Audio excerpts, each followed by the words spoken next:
अब है मगहिया भाई बहन के भूलेटन काका के राम राम आथिन मगहिया खबर में सुनथिन देश दुनिया के खबर। राज्य में 1.20 लाख राज्य सरकार ते तक आज शिक्षक के नियुक्ति पत्र अलगे अलगे जगह पर दिल जाए। बीपीएससी आज जारी करत दोसर का चरण के भी शिक्षक रिक्ति। बिहार विधानमंडल के सत्र 6 नवंबर से शुरू कैल जाए। पटना हाईकोर्ट में जी अनुपमा चटर्जी और नानी टैगिया जज पद के लेलन शपथ।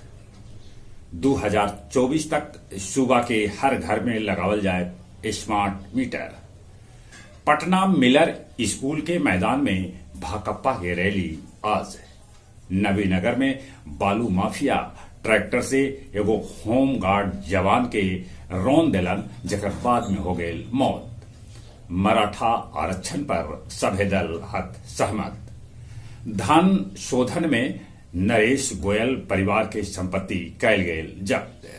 सरजू नदी में नाव डूबे से 2 आदमी के मौत हो गई, तब 6 आदमी अभी हत लापता। हमास के ठिकाना पर लश्करी हमला कर रहा है इजराइल। पहल बेर विदेशी नागरिक लेल राफा बॉर्डर खोलल गेल, लोग मिस्र आ रहलन है। मॉरिशस में भारत मिलिट्री कैंप बेस तैयार कर लेलक। व्हाट्सएप पर अब लोग अपन 2 गो फोटो लगा सकत। गया होके बनारस हावड़ा और बनारस टाटा नगर लेल चलावल जाए वंदे भारत एक्सप्रेस। गया दंडीबाग जल आपूर्ति केंद्र स्टोर में गोलीबारी के साथे साथे कैल गए लूटपाट।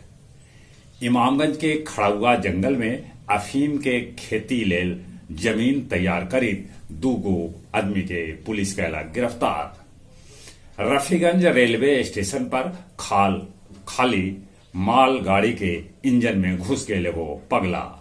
अब कुछ खेल के समाचार। विश्व कप में कल दक्षिण अफ्रीका न्यूजीलैंड के 190 रन से हरा दिलक। डिकॉक और डुसेन ठोकलन शतक। डिकॉक विश्व कप में 500 से बेसी रन बनावे वाला पहला खिलाड़ी बन गलन। उन्हें पाकिस्तानी गेंदबाज शाहीन अफरीदी बनलन वनडे में नंबर 1 गेंदबाज। आज भारत के मुकाबला विश्व कप में श्रीलंका से हुए। पैरा खेल में पदक जीते वाला खिलाड़ी से भेंट कैलन प्रधानमंत्री नरेंद्र मोदी। चली एक बार फिर से अपने सभे के भूलेटन काका के राम राम।